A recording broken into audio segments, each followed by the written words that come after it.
May 10th, 2023, and today I did a lot of research on the bipolar topic, and watched more videos from Polar Warriors, and that guy has turned my pain into empathic understanding, turned my pain into just understanding in general and knowledge on the subject, and um,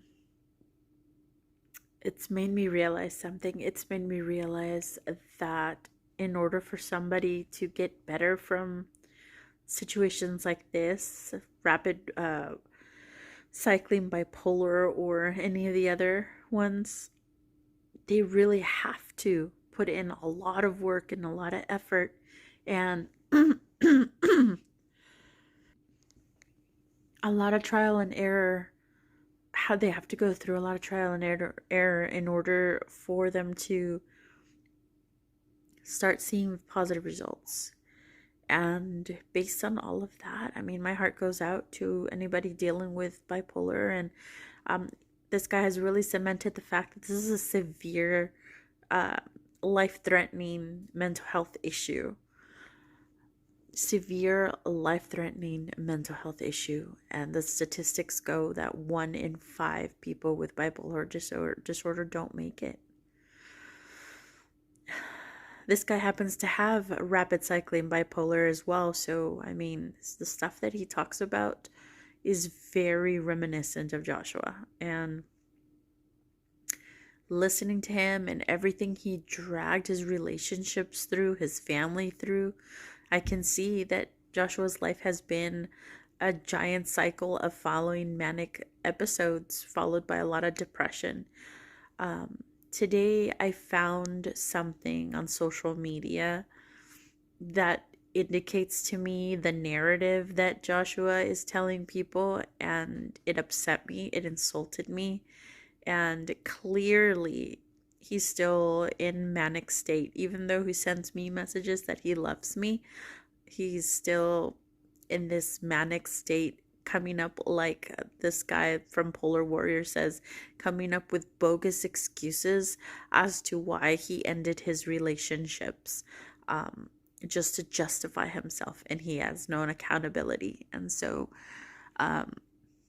if that's the narrative that he's telling his friends, then he clearly has no accountability. And so thinking about everything, all the videos that I've watched, all the information that I watched, that I've read on this subject in the last while, like I said, it's turned my pain into empathic understanding. It's turned my pain into a clear vision of what I'm up against if I were to ever forgive Joshua and ever try to make something work with him. I love all our videos, and I do sit there and watch them sometimes. Maybe I shouldn't at this point, but I treasure them. I treasure every moment I had with him, and I was extremely happy. And what a blessing to feel so divinely happy. What a sad outcome, the one that happened and how it happened. We didn't deserve it. Neither one of us. We were great. We were. And we didn't deserve that. But making an educated decision here, I think my people around me, think even divine universe was right. Maybe I did dodge a bullet, because marrying a guy that has no accountability for himself, and even if he did start having accountability, it is going to be an uphill climb for him to adjust properly. There's so many things that he needs to be structured in order to be successful, and be successful with bipolar. And even then, he's going to have episodes, even on medication, even on with a therapist and all of that. It's incurable. It's incurable, and this is cycling, and he's still going to suffer through episodes, and it's going to take everybody around him, his support system, having the knowledge and agreed upon tasks to make sure that he blows up again, to make sure he doesn't blow up again and doesn't have like a massive manic episode or depressed episode. So yeah, 5 and 1. 1 in 5 people commit suicide, and I worry for him. And I need to step back. I wanted to be here for him as a friend and stuff, but I don't think I'm strong enough to handle this. And clearly he's still in his manic state, making bogus accusations, putting me in a bad light, and I'm not going to be okay with that. I'm not after all of this. Not after everything he put us through, and obviously not taking accountability for his actions. So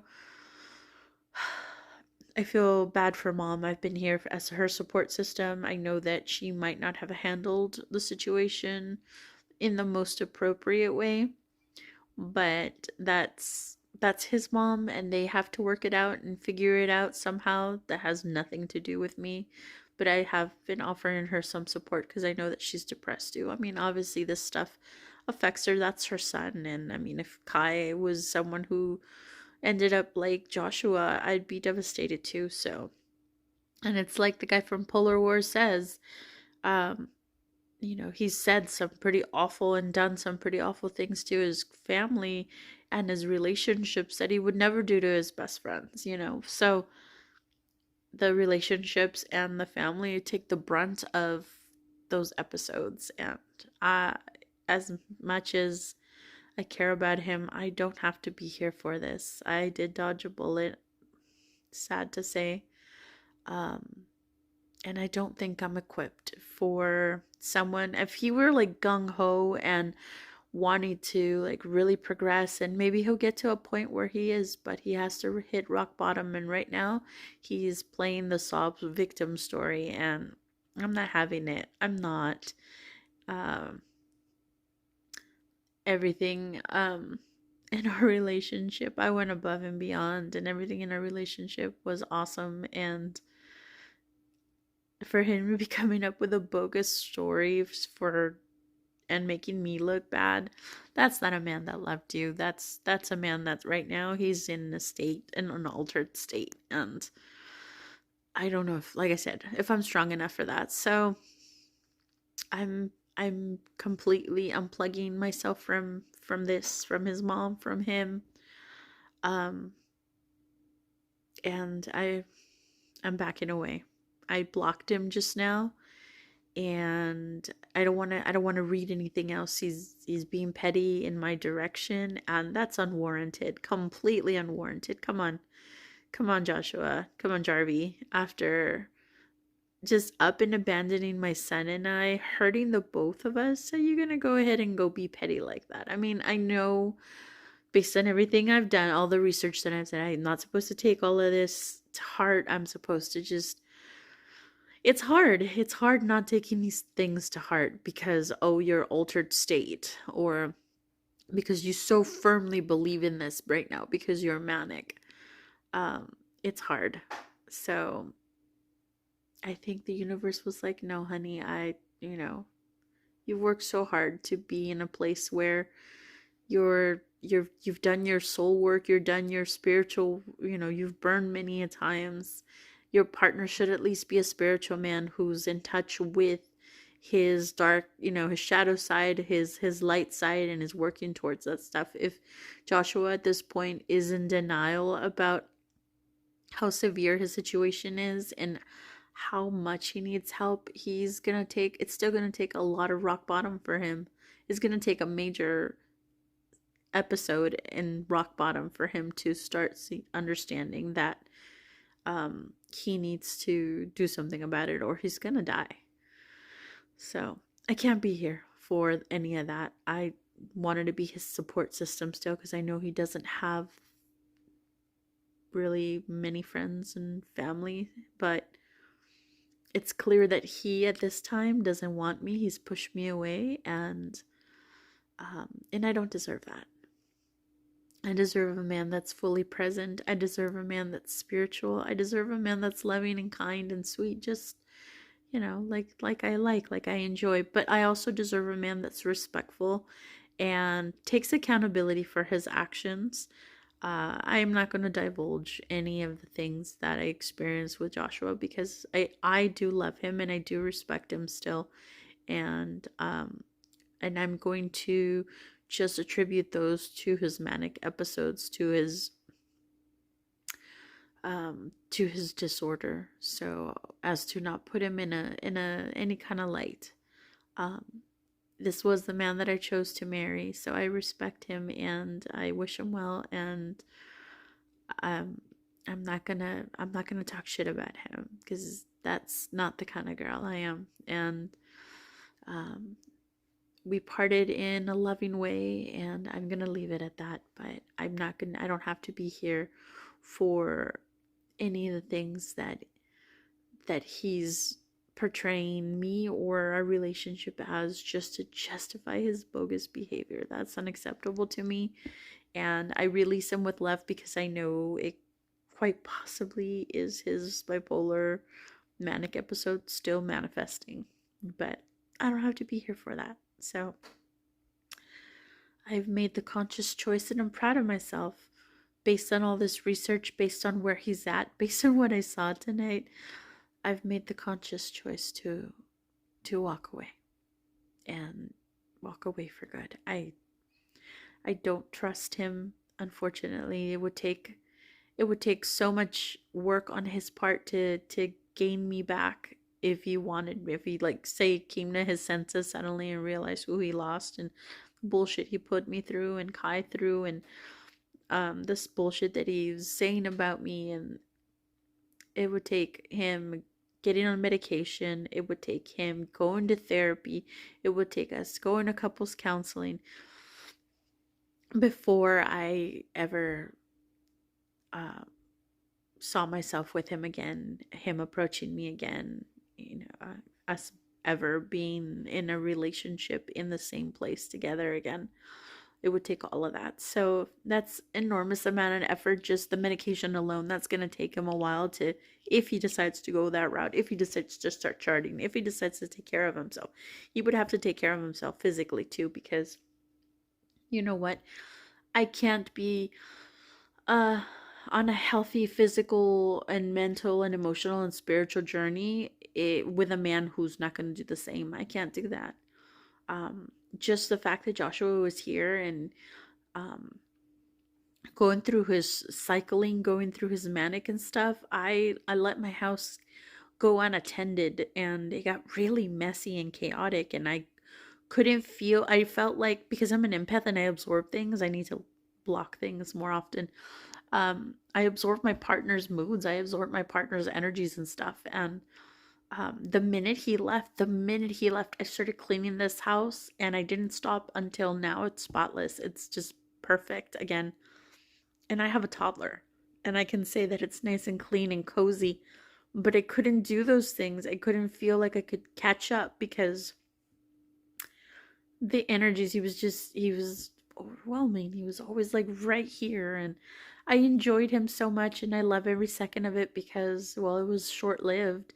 So I enjoyed all of it. But I need a man that's not chaotic in his mind, that is confident and respectful and protective. I need a man to make me feel, to allow me to be in my feminine energy. I'm so tired of men making me feel like I need to continue to safeguard myself and protect myself and my child and constantly be in that masculine energy. You see this? You see that bag of pellets right there? If I have a man in my life, that man should be in charge of this. At no point should I ever have to lift one of those bags again with my pretty nails and my back and everything. I should never have to do that. That's a metaphor right there for the last two men that have been in my life. I don't even count the first one as a real man because he's just anyway. But still, Joshua, uh, on several occasions, I had to pick up those bags and handle that business when he was supposed to already be handling that business. I don't want that. I want a man to be in tune and say, these are the things I deal with the fire. Like caveman almost a little bit. Man builds the fire. So if man's gonna build a fire, he also has to do the pellets and stuff. He can't be having me do that and clean things out. So he can just come in here with the little gun and put the fire in there and set it up that way. Well, I did the hard stuff. No, honey, that never settled well with me. I had to teach Joshua to help me carry things. Like he would see me carrying heavy things or a whole bunch of load of things, and he wouldn't even open the door for me. Like he'd just walk by, and I was like, really? Towards the end there, he was opening doors for me, open and letting me through first, making sure that I ordered first, so he picked up some stuff because of our relationship. But I had to sit down with him at one point or another and let him know, one, I didn't feel seen, and two, that I didn't feel like that maybe he was contributed in enough where I could feel like I could let my guard down a little bit and be more in my feminine energy than in my masculine energy. I was still um, pretty much feeling like I was holding up the fort in many ways. And so he tried to step up, and he was doing a lot better, I have to say. He was. So I give him kudos for that. But I just want a man who gives me that space to be feminine, to be the woman in the relationship, to feel protected, to feel safe with him, to feel respected, to feel honored. I want his word to be his honor, like me. My word is my honor. If I promise you something, I'm gonna keep that promise. It's gonna get done. You can even ask Joshua. Anytime that I made a mistake and I learned from that, I grew from that, I apologized because of that, and I promised him, hey, that mistake won't never happen again, and I kept that. And that's just the way I am. If I promise you something, it's gonna be. And you know what? It would be wonderful to get to know a guy with that same kind of integrity. So I'm gonna just work on self. I'm gonna put that energy out there. By no means do I want to date anytime soon, but if the universe conspires to find me someone beautiful and that I can love soul deep, and has those qualities, he has to be spiritual, he has to be respectful, he has to be attentive, he has to be a man that honors the relationship and is in his masculine energy so I can be in my feminine energy. He has to be able to love my son and give us time to grow and treat me with respect and love and kindness like I deserve, and have a nice sense of humor and have his own hobbies because I have mine, and not promise me the world, but show me with his actions what he's capable of. So those are wonderful things that I put out there into the universe, and perhaps I'll find somebody like that. I think Joshua's situation is far too complicated, and I don't have to be here for it, especially because he is like this Polar Warriors guy said, for the very longest time before he even acknowledged that he had an issue, he was just following the manic energy in his life, and just chaos after chaos, relationship chaos after relationship chaos.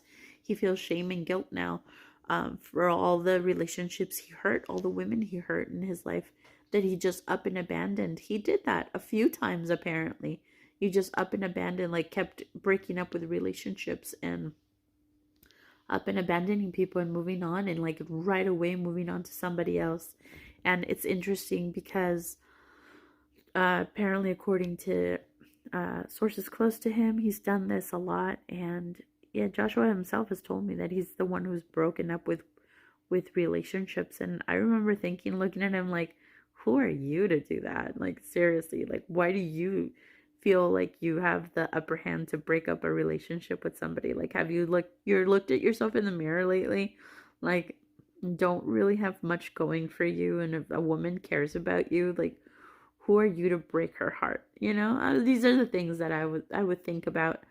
Um, But yeah, it seemed a little narcissistic or egotistical, which could be part of the bipolar situation too. So it comes off like that. Men come off as egocentric because they're only thinking about themselves and the manic or the depressing.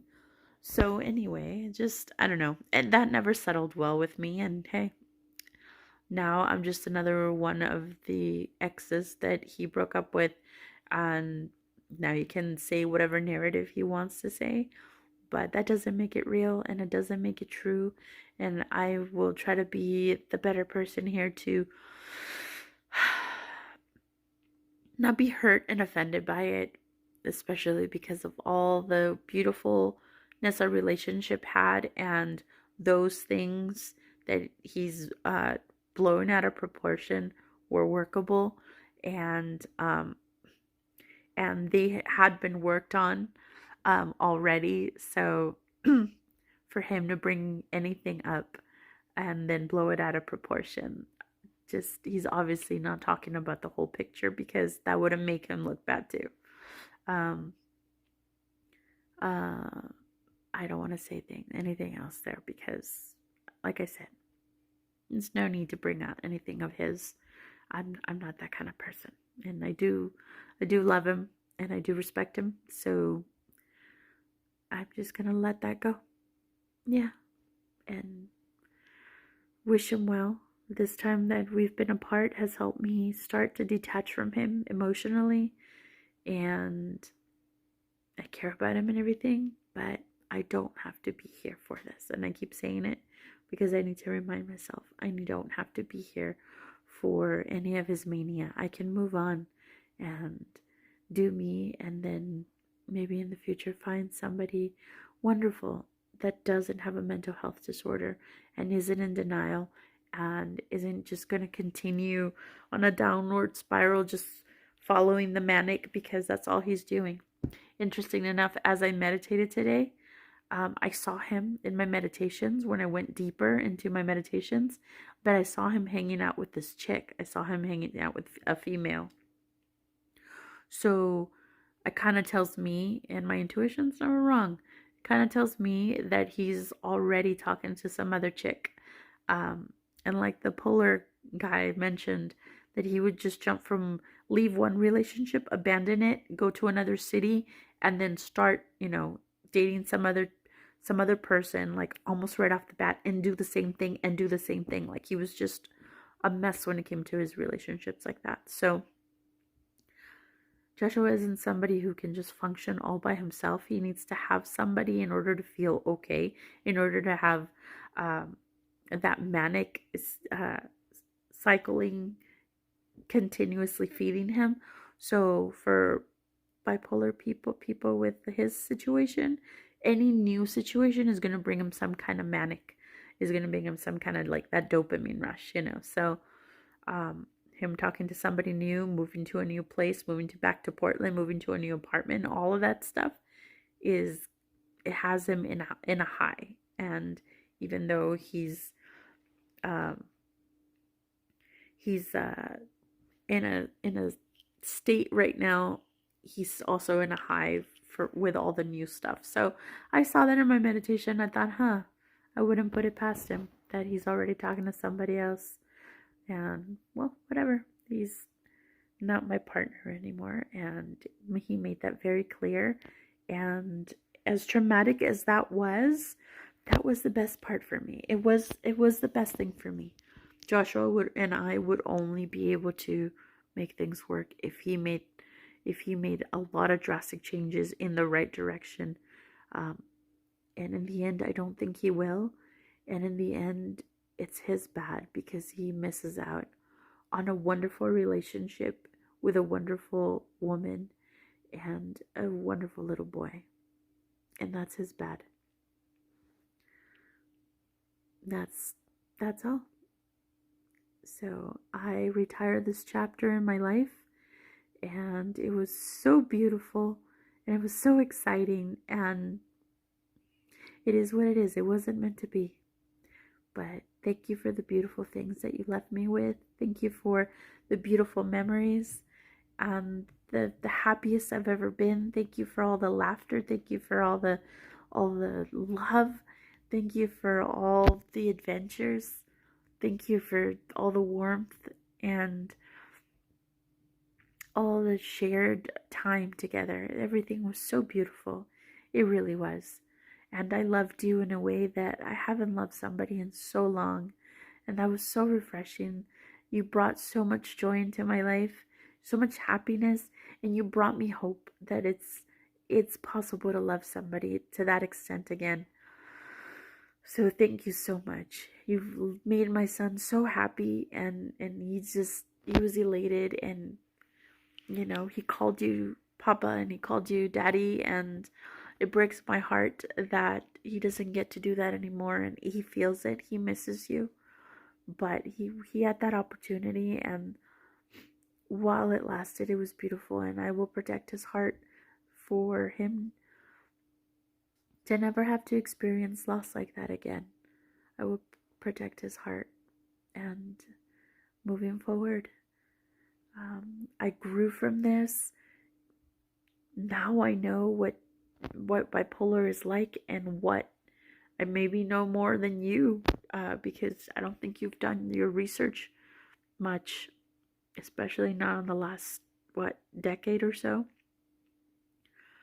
But now I know. I've learned. I've grown wiser from this, and I know that I don't want to welcome anybody else, and especially any men, into my life with mental health disorders.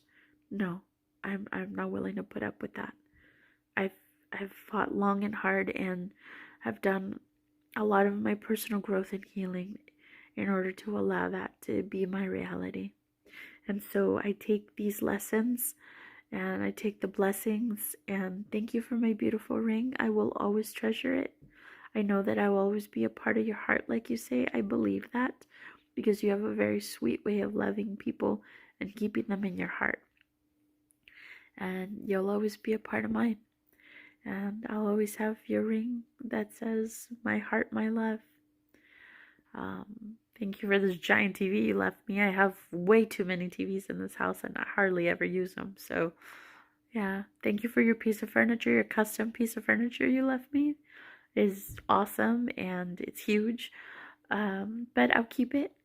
Your cats are outside, both of them, and makes me sad, but that's where they need to be because they can't be inside with me.